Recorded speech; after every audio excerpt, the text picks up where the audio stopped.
What's up, Toy Fam? And you're back on the Toyly Cool channel, and we are on our fourth character of the Age of Apocalypse Build-A-Figure Colossus Wave.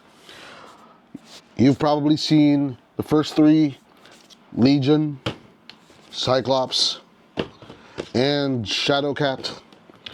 All these three comprise the legs and the torso of Colossus, plus having their own individual figures, totally different from what you're used to. I keep saying I love the Age of Apocalypse timeline, or the Age of Apocalypse take, more than all of the other versions of the X-Men, because it gave us a different look. Gave us a different look on certain heroes and villains who were given a different take.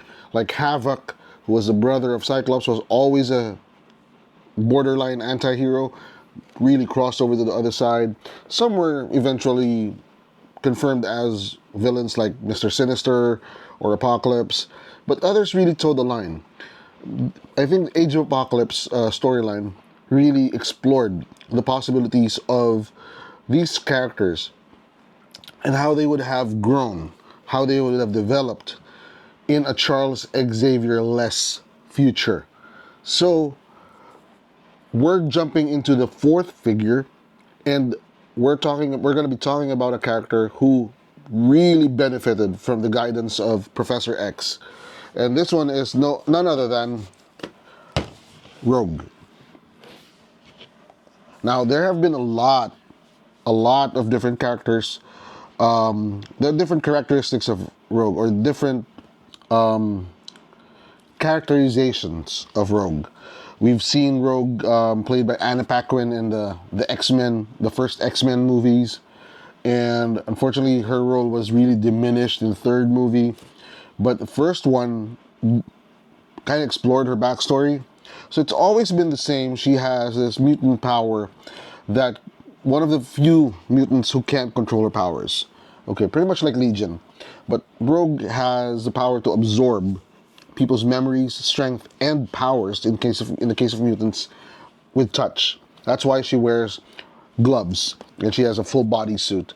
The thing about Rogue before the Age of Apocalypse was that she cannot be touched unless you want to end up in a coma, which is what happened to the first guy Rogue kissed when her powers were still manifesting.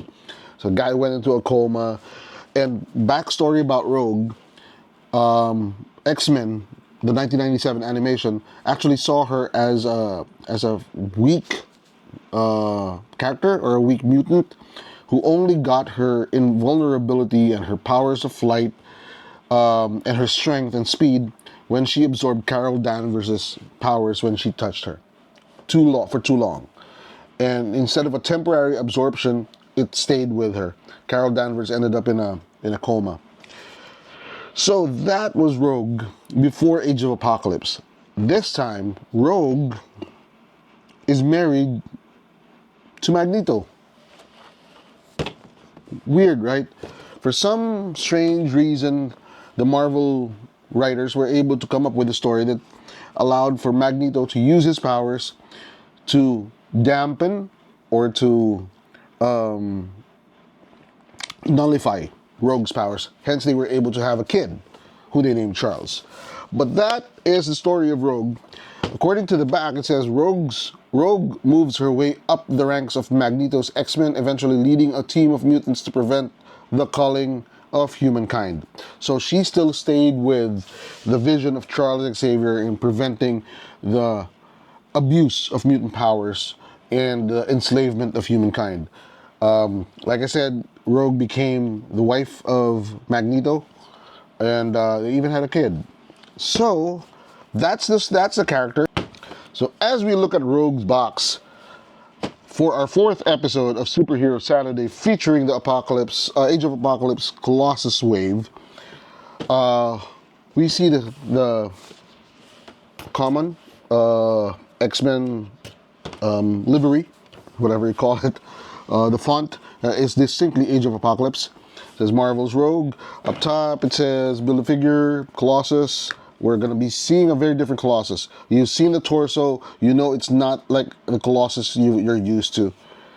Unless you're from my age group and you've seen this Colossus. So yeah, pretty cool. Again, not much accoutrement or accessories. Fancy way of saying accessories. Okay, before we open the box, we want to just go into our routine. The right side, you have Apocalypse, you have Rogue.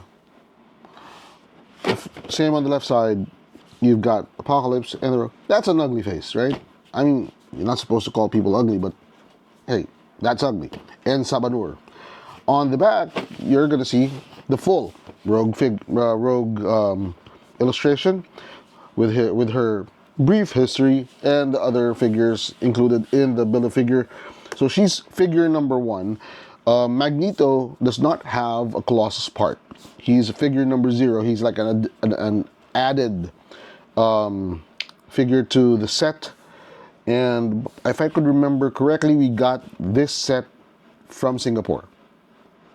When we started collecting Marvel Legends, we did not have access to the older stuff like this one. In fact, we're still in the market for Fing Fang Foom. Okay? Fing Fang Foom is probably one of the hardest to find Marvel Build-A-Figure. So we're still looking for that. If you have any clues, hook me up, all right? So let's open it up. Just like the others, the flap is on the side. Flap is on the side. This one's easier to open, I think. Yeah, quite easier to. I like the green and the bright yellow of Rogue. This one has stayed on from her. I think this is her second costume. The first costume was green, white, and splashes of black. So this one is more colorful. It's not in any way similar to the costumes of the X-Men when they moved from the blue and then the blue and the yellow. This is more yellow and green, so she's like very distinct. And I like that about Rogue. It sets her apart, but it also gives her own personality. And you know, if you look at a comic book, it's nice to see a different shade of something, right? Okay, so that is Rogue. And on the Colossus part, you have his left arm. So you see Colossus now has bracers. Let's remove this. You have the back of the box. You still see Apocalypse. Okay, set this aside. Let's get on to the main figure.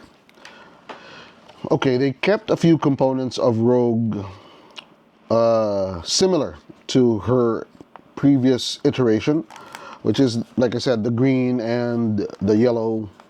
But this time she's not wearing a jumpsuit. It looks like she's got sleeves also. And before, Rogue had her hair in a big fluffy Southern Belle look. This one's her hair's cut pretty short from the back. So what comes with the box, you have the Colossus left arm, but you also have a left fist. So Colossus himself has alternate parts. So you build a figure, you also get the attachments. Now this Rogue does not come with a lot of accessories, except for you can't have a Rogue without fists. Rogue is known to be, you know,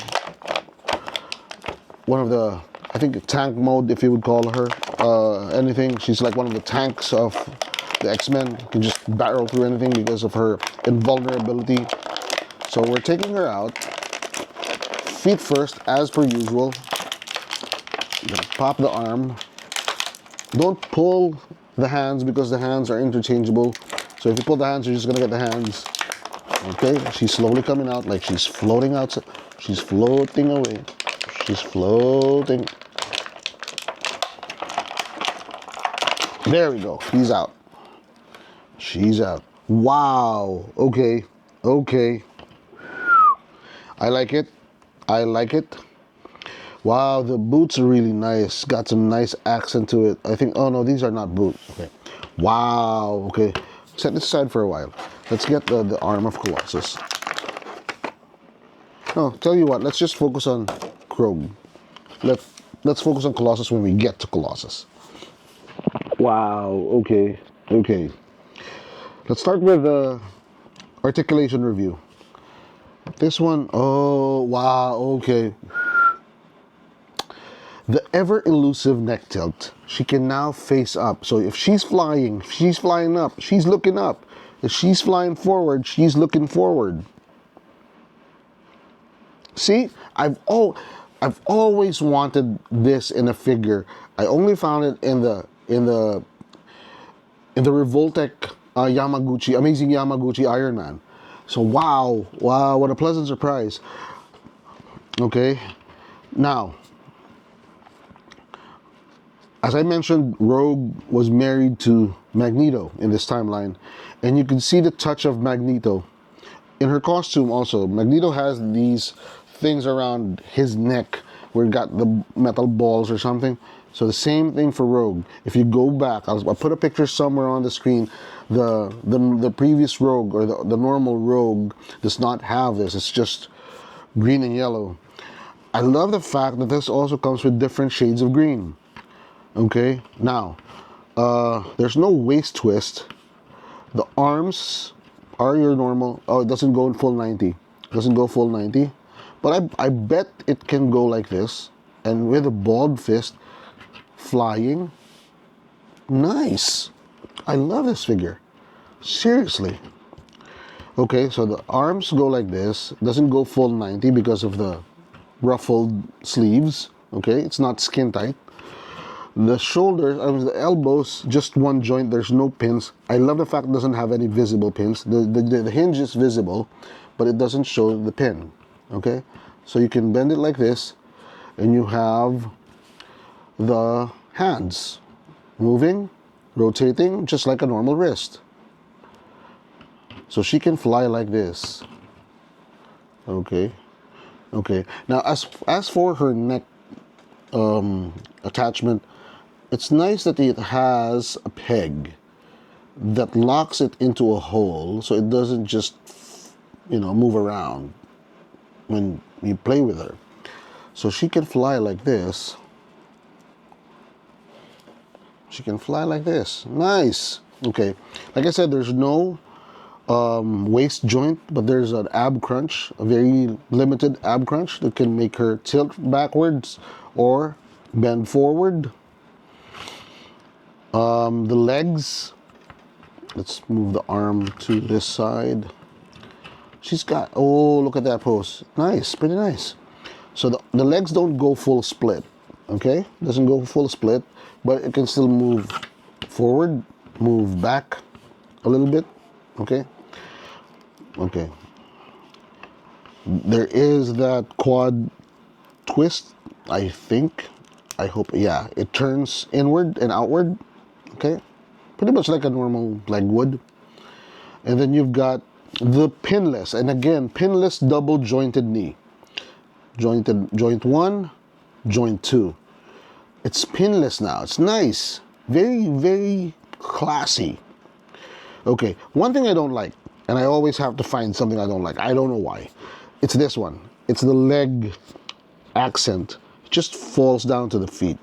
If it could just stay in place, maybe you could just really squeeze her leg in there. It wouldn't move. So again, the double jointed knee is a wonderful addition. Okay, and then the ankle, it rotates inward, outward, and to accent the flying motion, backwards. See, she could. Wow, I just love this. Amazing. So you can put her on a rig. Okay, you can put her on a rig and make her look like she's hovering, like this. Or you can get her to do a more aggressive stance, like this.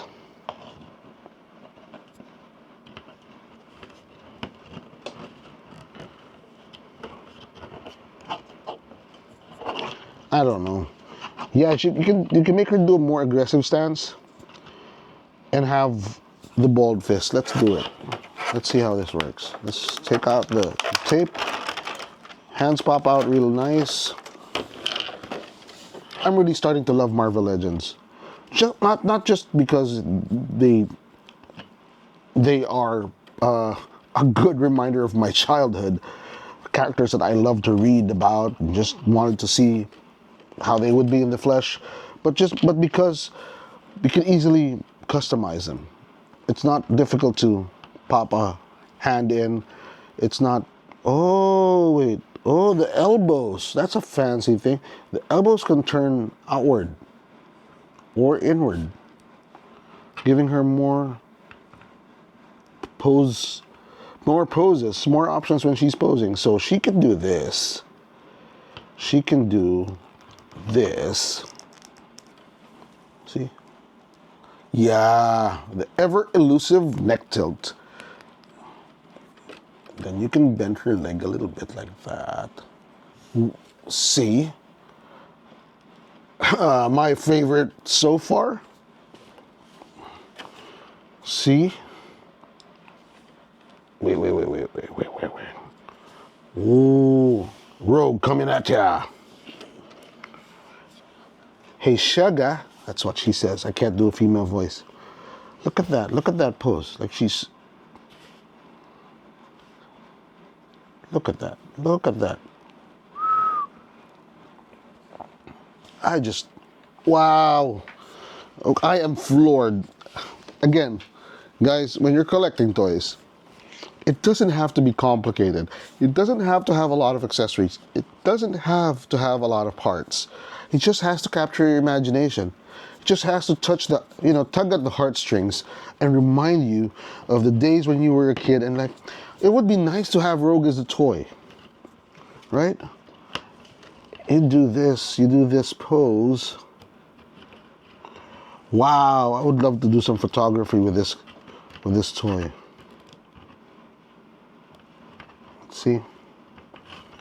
Let's see. I think we can. There we go. Mr. Miyagi.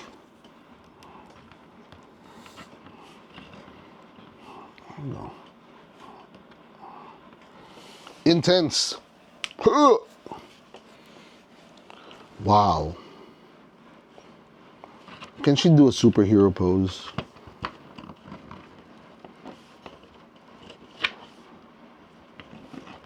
Can she? Because she can look forward.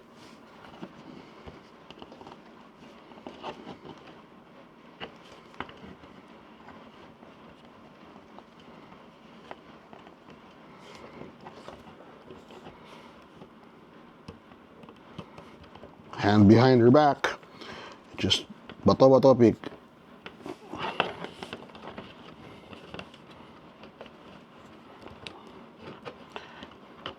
I don't know what I want to do with her. I honestly don't want to do. I mean, that moment of silence is indicative of how fascinated I am of her and what she can do. But man. Yeah, Rogue. Good job. Fantastic. Okay, let's do a toy review. My goodness, I am just fascinated. Look, guys, I said Marvel Legends can be so simple, but it's in the simplicity that makes it so beautiful and so captivating. That's the word I was looking for. Now, okay. Again, these toys, Marvel Legends, they're not as impressive looking at them looking at the box. They're not impressive. They're just plastic inside plastic. I did review a Marvel Legends Phoenix and that looked impressive in the box. This one looks so simple, probably because the catch is the Build-A-Figure, okay? Rogue, stand there while I do a review of you, but girl, you amaze me. Yeah. Okay, so let's do a toy review. Again, simple in the box, not captivating. The appeal is in the appeal is in the line, in the wave. Okay. Talk about price point. it's a steal. Okay, even though I got these way after market release, and they were a little bit more expensive since I got them from Singapore. The good thing about getting it from somebody who's also a fellow collector was they knew how to take care of the box. Also knew how to take care of the box. Now I'm one of those guys who have a fit every time I open a box, right? But the good thing about the Marvel Legends is that you can still put them back in the box. They don't have the ties, they don't have nothing. Just put them back in the box and you're good to go. You can take them out, put them back in, like nothing happened except for the tape. Okay? So price point, a little bit more expensive, fine. It's a loss that you've got to take because you got in late into the game. Now, playability, not much. Okay, not much. In terms of if accessories, if you consider accessories as their primary category in playability, then this is not going to be for you. But if you're talking about playability in terms of poseability, the color, the way she looks, you got the different shades of green on the gauntlet, you've got a different shade of green on the leg, on the costume. This is just a nicely built figure, okay?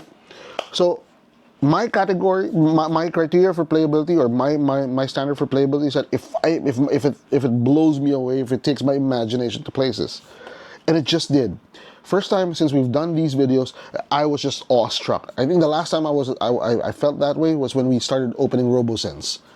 But for Marvel Legends, that really never happened to me until now. So that tells you that there's a ton of playability or play options for this character or for this figure. And I am so excited about the other figures if they are like this one. Okay. Shelf appeal, amazing. I mean, dude, just the colors. There's no bleed on the lines. Very clean, very nice accents on the arms. The sleeves being ruffled. They're not skin tight. The necklace with the lock at the back. The white hair in front of Rogue. Putting her on a shelf, actually putting her back in the box would be a disservice to this figure. It would be nice to put her in a glass cabinet together with the other figures. She's a real centerpiece. No wonder she's figure number 1. So overall, is she cool? Is she not cool? Or is she totally cool? Tell me what you think in the comment section. For me, no contest. She is totally cool. Totally cool. I am blown away by this figure. I love it.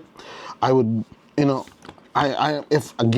this is an indication of the other toys, I can't wait to start going deeper into Marvel Legends. So I hope you sense the excitement in my voice. I hope you're as excited as I am. I hope you're also as excited to see the other toys in this line as we show them to you. So thank you for watching, and man, I'm just amazed. Thank you for watching this episode. Hope you just watch all the other episodes. In the meantime, click like, click subscribe, follow us on Facebook and TikTok. TikTok's a little bit still on the development side, but we're getting there. But for YouTube, don't forget to hit the bell button so you would be notified for any future content. We're going to be putting out some more. Again, this is Superhero Saturday, and we got 3 more, actually 4 including Colossus. So, and then there's tons more. So thank you for watching this episode. Remember, guys, and I'm talking about this figure. Toys are not just cool; they're totally cool. So happy collecting. Bye bye.